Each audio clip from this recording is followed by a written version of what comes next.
Bonjour frères et sœurs, bienvenue à cette septième partie de la série à l'école d'Israël. Une série que vous savez déjà nous permet de revisiter l'histoire du peuple de Dieu. On apprend des leçons à partir de cette histoire-là pour notre propre marche, notre propre vie chrétienne aujourd'hui. Et cette septième partie porte le titre « Ce que Dieu m'a promis est à moi ». Amen. Prions frères et sœurs et confions ce temps à notre Dieu. Éternel des armées, je prie maintenant et je te rends grâce pour tout ce que tu ne cesses de faire. Ce temps est entre tes mains. Parle encore à quelqu'un, édifie quelqu'un. Restaure quelqu'un au nom de Jésus-Christ et je crois que ton esprit est déjà au contrôle de toutes choses. Au nom de Jésus-Christ, nous avons prié. Amen. Vous savez, frères et sœurs, la vie chrétienne est faite de promesses. La marche chrétienne est entièrement basée sur des promesses. Et lorsque vous lisez la parole de Dieu, vous découvrez toutes ces promesses-là sur lesquelles la foi chrétienne est basée. Et le premier point que nous allons retenir aujourd'hui, frères et sœurs, c'est que l'espérance chrétienne est basée sur deux types de promesses. Vous lisez 1 Timothée, le chapitre 4, les versets 8 et 9 dans la version Semeur, et l'apôtre Paul disait à Timothée, l'exercice physique a son utilité.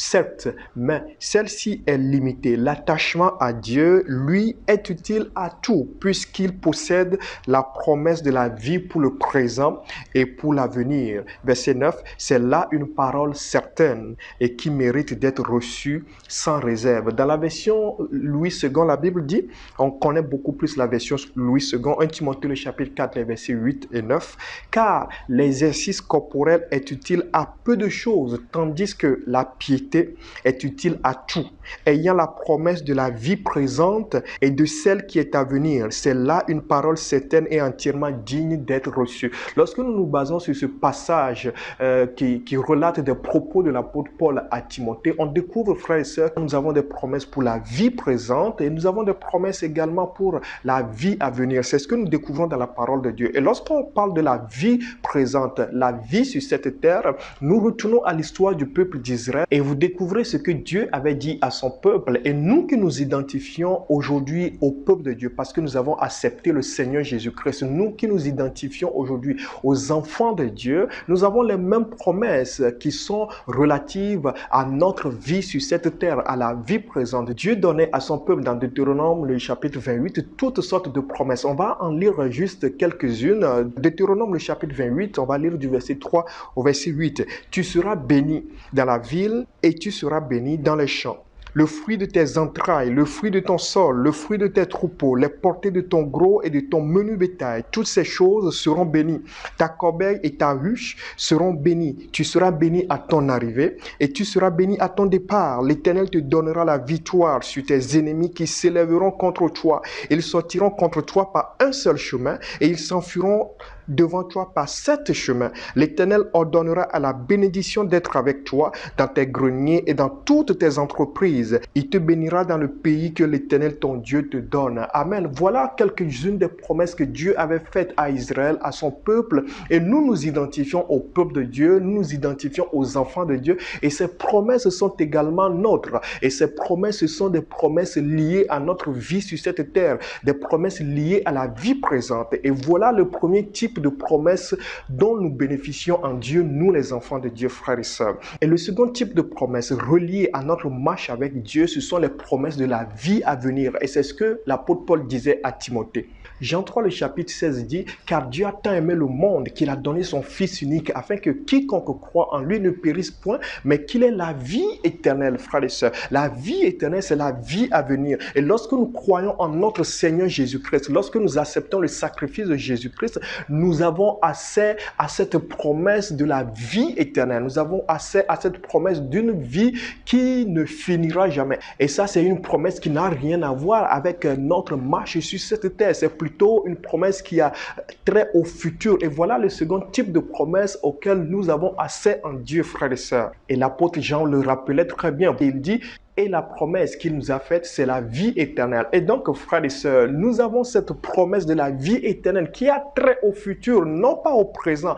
Lorsqu'on parle des bénédictions, lorsqu'on parle du succès, lorsqu'on parle des finances, etc., ça c'est la vie sur cette terre. Mais il y a un autre genre de promesse. Et cette promesse-là, c'est celle de la vie éternelle qui a trait plutôt à notre futur, à ce que nous gagnerons plus tard, non pas sur cette terre. Bien souvent, malheureusement, frères et sœurs, nous autres chrétiens, nous oublions un genre de promesse, mais je voudrais t'inviter aujourd'hui à vraiment ouvrir ton esprit par la grâce de Dieu afin que tes yeux puissent se porter sur les deux types de promesses auxquelles tu as accès à ton Dieu. Les promesses de la vie présente et les promesses de la vie à venir. Et comment connaître l'accomplissement de ces promesses? Je vais nous donner aujourd'hui, frères et sœurs, 3 clés pour vivre l'accomplissement des promesses. Pour vivre les promesses de la vie présente, aussi bien que les promesses de la vie à venir, il nous faut absolument quitter Égypte, frères et sœurs. Les promesses de l'Éternel des armées ne se réalisent pas en Égypte, non.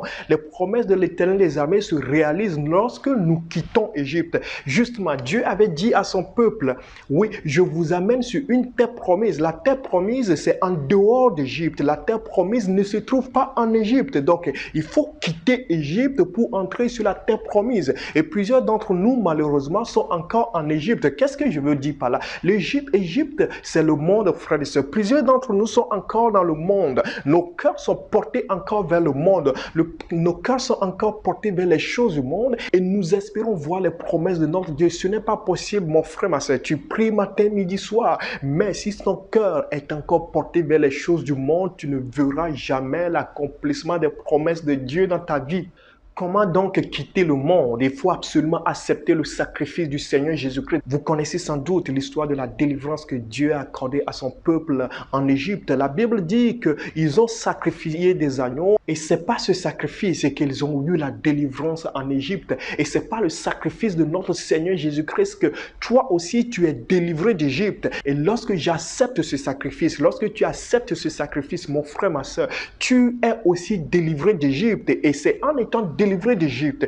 Et c'est en quittant Égypte que tu as maintenant accès aux promesses de Dieu. Les promesses de l'Éternel des armées ne s'accomplissent pas en Égypte. Non, frères et sœurs, il y a quelqu'un qui doit comprendre aujourd'hui que son cœur doit se détacher absolument d'Égypte. Il faut que tu acceptes en toi-même le sacrifice du Seigneur Jésus-Christ, que tu l'acceptes comme sauveur et Seigneur sur ta vie, que tu proclames le Seigneur Jésus-Christ sur ta vie. Et alors, ton cœur quittant Égypte, tu peux maintenant bénéficier des promesses de l'Éternel des armées, aussi bien les promesses pour la vie présente que les promesses pour la vie à venir. Nous ne pouvons pas continuellement demeurer en Égypte et espérer que les promesses s'accomplissent. Quelqu'un aujourd'hui doit proclamer Jésus-Christ Seigneur sur sa vie. Quelqu'un dans ta famille pour lequel tu pries constamment et pour lequel tu veux voir les bontés de l'Éternel s'accomplir doit absolument proclamer le Seigneur Jésus-Christ sur sa vie pour que les portes s'ouvrent pour l'accomplissement des promesses. Les promesses ne s'accomplissent pas en Égypte. Première clé pour l'accomplissement des promesses, il faut quitter Égypte, mon frère, ma soeur. Relisons le passage que nous avons lu au début. 1 Timothée, le chapitre 4, le verset 8 et le verset 9. Dans la version Semeur, la Bible dit, l'exercice physique a son utilité, certes, mais celle-ci est limitée. L'attachement à Dieu, lui, est utile à tout, puisqu'il possède la promesse de la vie pour le présent et pour l'avenir. L'apôtre Paul est en train de dire, l'attachement à Dieu est la base pour l'accomplissement des promesses, aussi bien les promesses de la vie présente que les promesses de la vie à venir. L'attachement à Dieu. Et l'attachement à Dieu ne se passe pas en dehors de Jésus-Christ, frères et sœurs. Il y a plusieurs religions aujourd'hui dans le monde qui prônent l'attachement à Dieu. Il y a plusieurs religions qui prônent la piété. Mais frères et sœurs, la vraie piété se trouve en Jésus-Christ parce que nul ne peut connaître Dieu s'il ne connaît Jésus-Christ.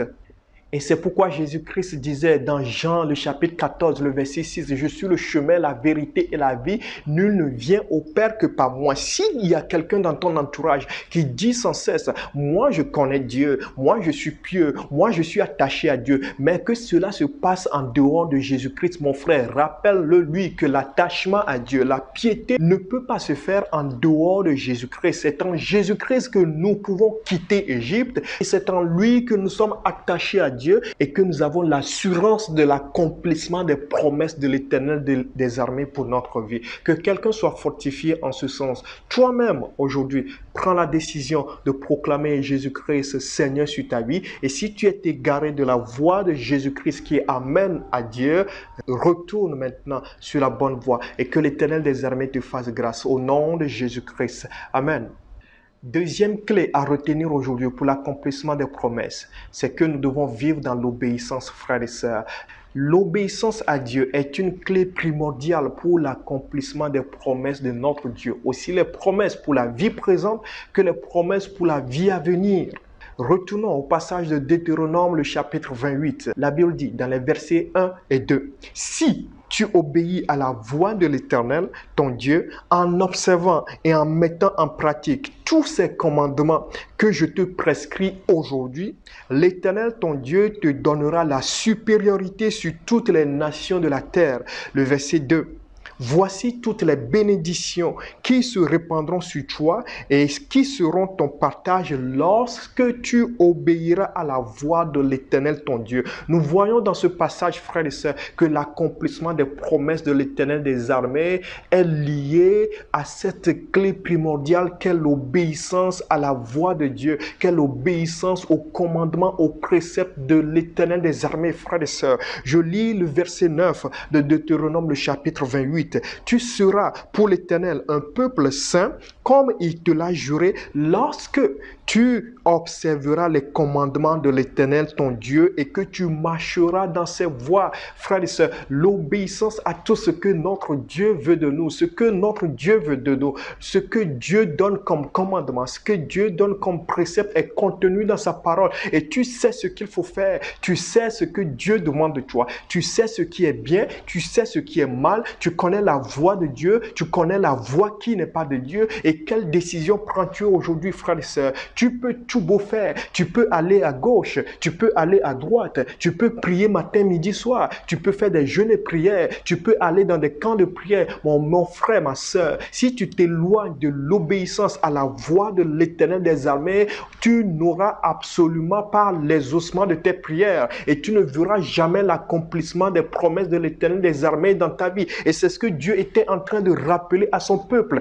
Dieu a rappelé à Israël, moi je vais vous bénir à la maison, je vais vous bénir au dehors, je vais vous bénir dans les champs, je vais vous bénir à tout moment. Je crois, mon frère, ma soeur, que ces paroles sont encore réelles aujourd'hui. Mais si nous voulons voir l'accomplissement des promesses dans cette vie présente, si tu veux voir la main puissante de Dieu agir dans ta vie, si tu veux voir les finances être restaurées, si tu veux voir les bontés de l'Éternel surabonder, il y a une clé qu'il faut absolument saisir aujourd'hui. Et cette clé, c'est celle de l'obéissance à la voix de l'Éternel des armées. Que Dieu te fasse grâce aujourd'hui, mon frère, ma sœur. Et Deutéronome, le chapitre 28, le verset 13, la Bible dit, « L'Éternel fera de toi la tête et non la queue. Tu seras toujours en haut et tu ne seras jamais en bas lorsque tu obéiras aux commandements de l'Éternel ton Dieu que je te prescris aujourd'hui, lorsque tu les observeras et les mettras en pratique. » Que Dieu fasse grâce, frères et sœurs.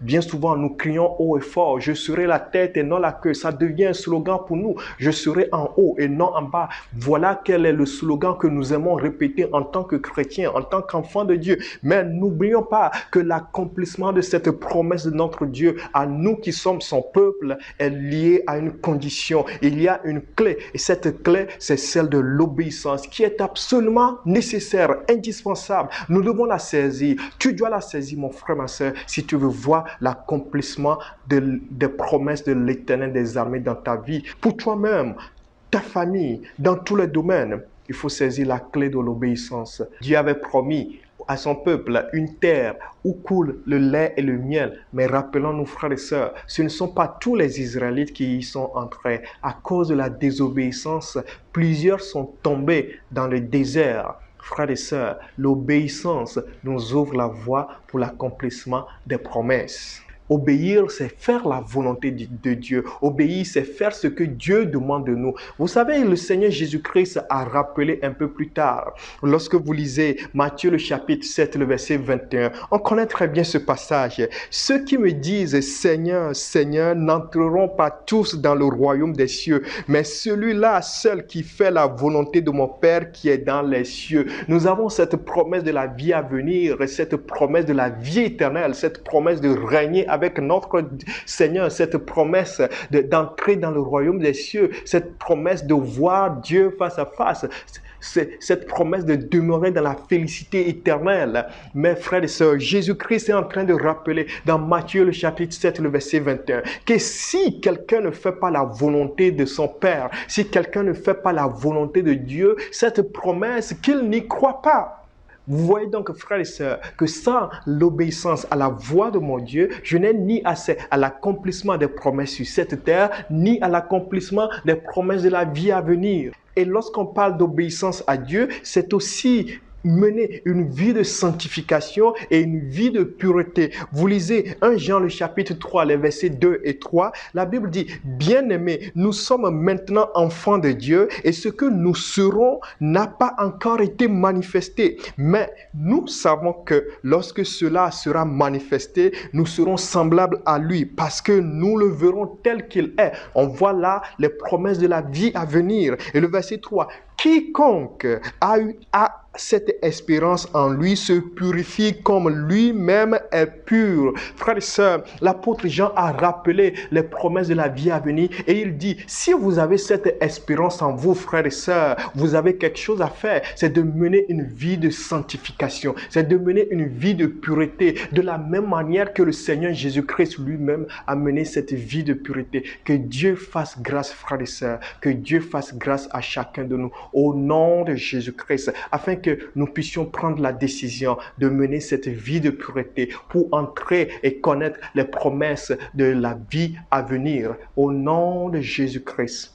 Troisième clé à retenir aujourd'hui, il nous faut être persévérant, frères et sœurs. La persévérance, c'est la troisième clé. Il faut bien sûr quitter Égypte, il faut bien sûr vivre dans l'obéissance à Dieu. Lorsque le vent vient à souffler, lorsque les tornades viennent à se lever, lorsque l'orage vient à se lever, lorsque la tempête vient à se lever, il faut être persévérant. Parce que, frères et sœurs, nous sommes dans un monde qui ne veut pas qu'on entre dans les promesses de notre Dieu, ni les promesses sur cette terre, ni les promesses de la vie à venir. Mais frères et sœurs, la persévérance est une clé pour obtenir l'accomplissement des promesses, les promesses de la vie présente comme celles de la vie à venir.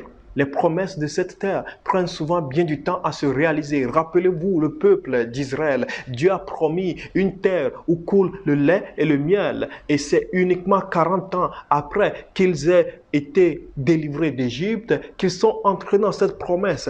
40 ans, frères et sœurs. Bien souvent, la promesse va prendre du temps à s'accomplir. Ça prend du temps pour voir le changement dans les finances. Ça prend du temps pour voir la main puissante de Dieu agir. Mais frères et sœurs, la main puissante de Dieu va agir tant que c'est Dieu qui a promis. Et si toi, tu demeures persévérant dans l'attente de cette promesse, je crois absolument que tu ne seras pas déçu, mon frère, ma soeur. Et c'est pourquoi Habakkuk rappelait très bien dans ce passage que nous connaissons très bien, Habakkuk le chapitre 2, le verset 3, frères et sœurs, car c'est une prophétie dont le temps est déjà fixé.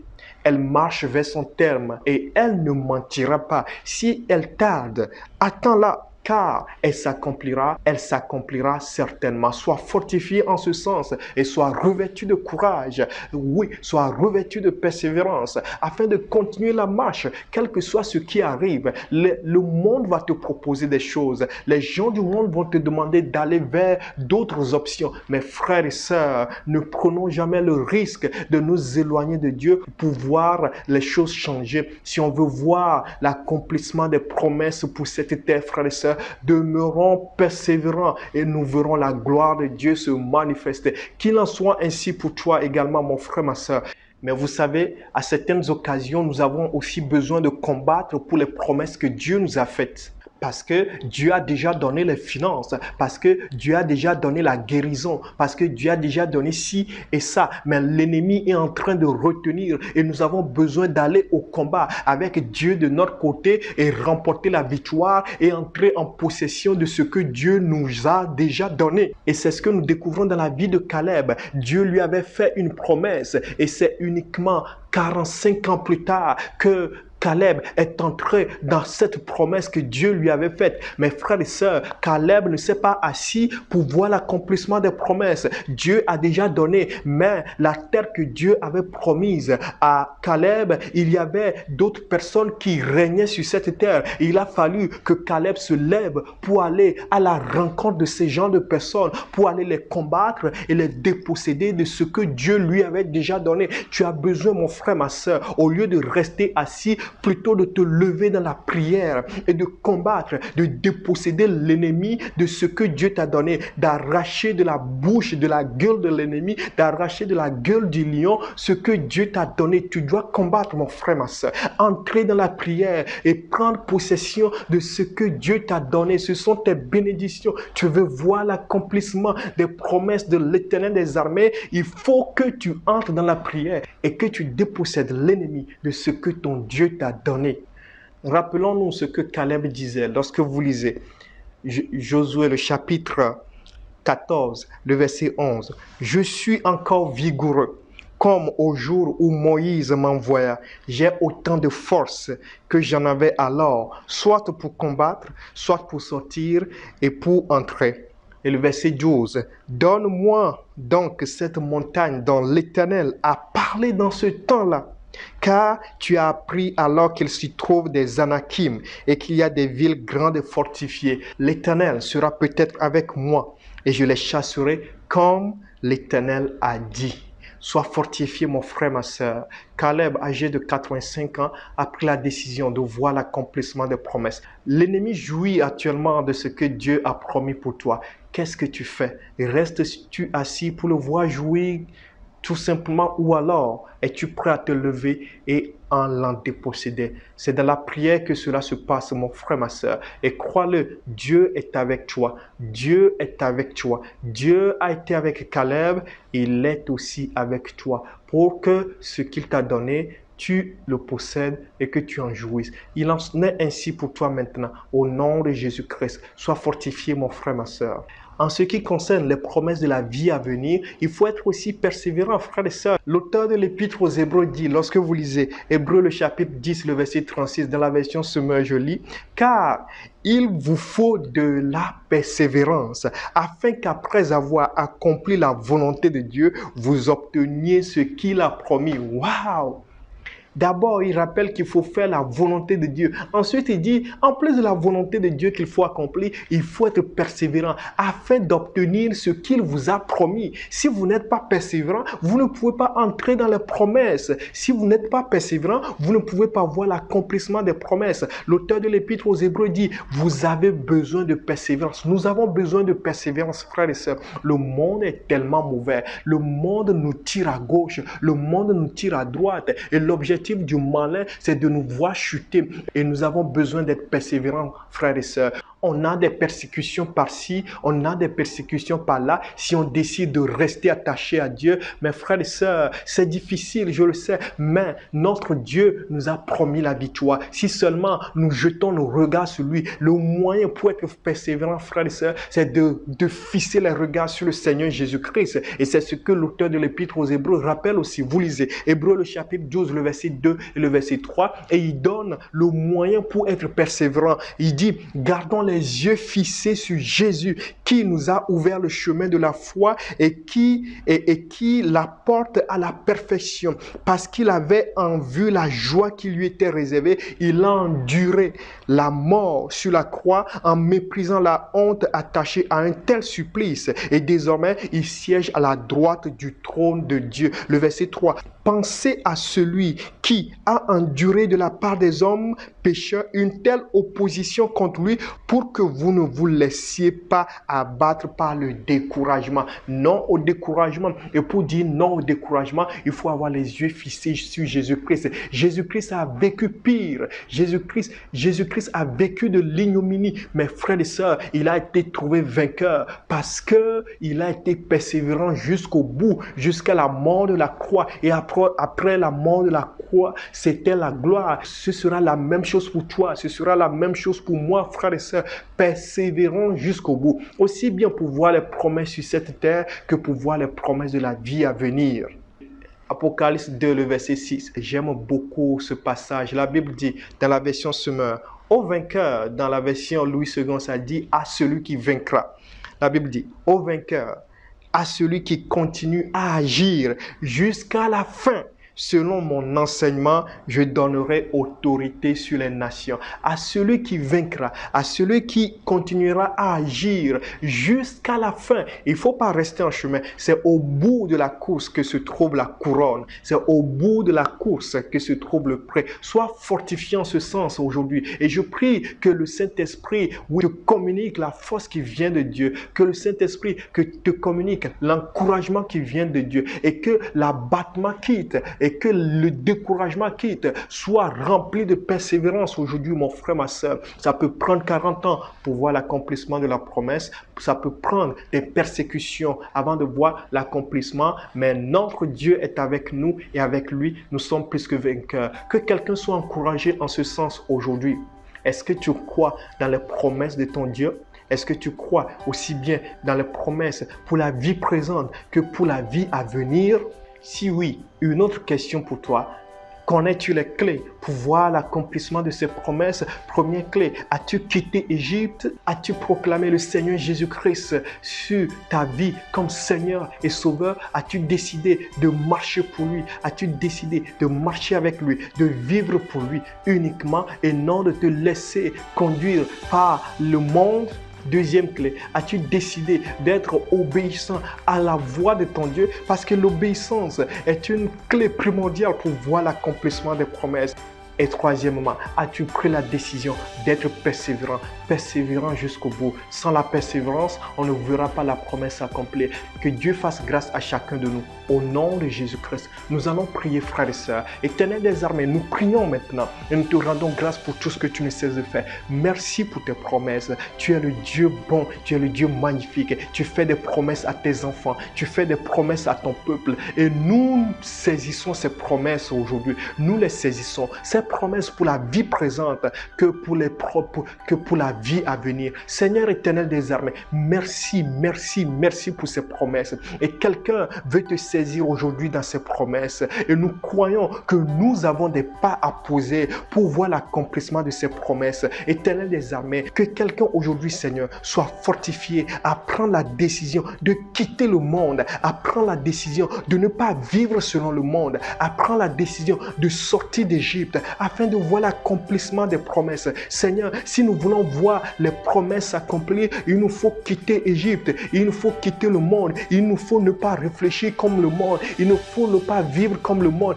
Quelqu'un doit prendre cette décision aujourd'hui. Fortifie quelqu'un en ce sens, convainc quelqu'un en ce sens aujourd'hui, au nom de Jésus-Christ. Et nous devons aussi prendre la décision d'être obéissant à ta voix, parce que l'accomplissement des promesses est lié à l'obéissance. L'accomplissement des promesses est lié à faire ta volonté. Seigneur, fais-nous grâce. Sans l'obéissance, on n'a pas les promesses. Sans l'obéissance, on n'a pas les promesses de la vie présente et les promesses de la vie à venir. Fais grâce, Seigneur, au nom de Jésus-Christ. Faire ta volonté, voilà quel est notre désir. Fais ta volonté matin, midi, soir, en toutes circonstances, quel que soit ce que le monde dit, quel que soit ce qui se passe. Voilà quel est notre désir. Fais grâce, Seigneur. Fortifie quelqu'un en ce sens. Ta volonté, non pas la mienne. Ta volonté, non pas la nôtre. Fais grâce, Seigneur, à chacun de nous. Au nom de Jésus-Christ. Et nous voulons aussi être persévérants parce que les promesses prennent du temps à s'accomplir. Ça peut prendre des années. Ça peut prendre des années, Seigneur. Ça a pris 40 ans pour que Israël entre dans la terre promise. Ça a pris 45 ans pour que Caleb voie l'accomplissement de la promesse. Mais Seigneur, je prie aujourd'hui et je demande que tu donnes de la persévérance. On doit persévérer. Nous ne voulons pas demeurer en chemin. Nous ne voulons pas baisser les bras. Nous voulons toujours continuer. Continuer parce que la promesse a été faite par toi. Et si nous demeurons fermes jusqu'au bout, Seigneur, nous la verrons s'accomplir. Au nom de Jésus-Christ, il en est ainsi pour quelqu'un. Persévérant jusqu'au bout, contre vents et marées, contre les persécutions, contre tout ce que le monde peut nous proposer. Il en est ainsi, Seigneur. Fortifie chacun de nous au nom de Jésus-Christ. Merci pour ce temps qu'on a passé ensemble. Merci Seigneur d'avoir rappelé ces paroles à chacun de nous. Que ton nom soit levé. Au nom de Jésus-Christ, nous avons prié. Amen. Sois fortifié, mon frère, ma soeur. Sois fortifié abondamment. Que ton cœur soit restauré au nom de Jésus-Christ. Et si tu as été béni par cette vidéo, par ce message, n'hésite pas à mettre un commentaire. N'hésite pas à partager avec quelqu'un d'autre pour le bénir aussi. Je vous invite maintenant aussi à vous abonner à notre chaîne YouTube, à aimer la page Facebook et à activer les notifications pour ne rien manquer lorsque nous mettons en ligne des publications. Et suivez-nous également sur Twitter, Instagram et TikTok. La grâce surabonde sur chacun de nos frères et sœurs à l'école d'Israël. Ce que Dieu m'a promis est à moi. Si tu veux voir l'accomplissement des promesses de Dieu, il y a des clés à saisir. Et j'espère que tu les as saisies aujourd'hui. Dieu fait grâce. À la prochaine, frères et sœurs.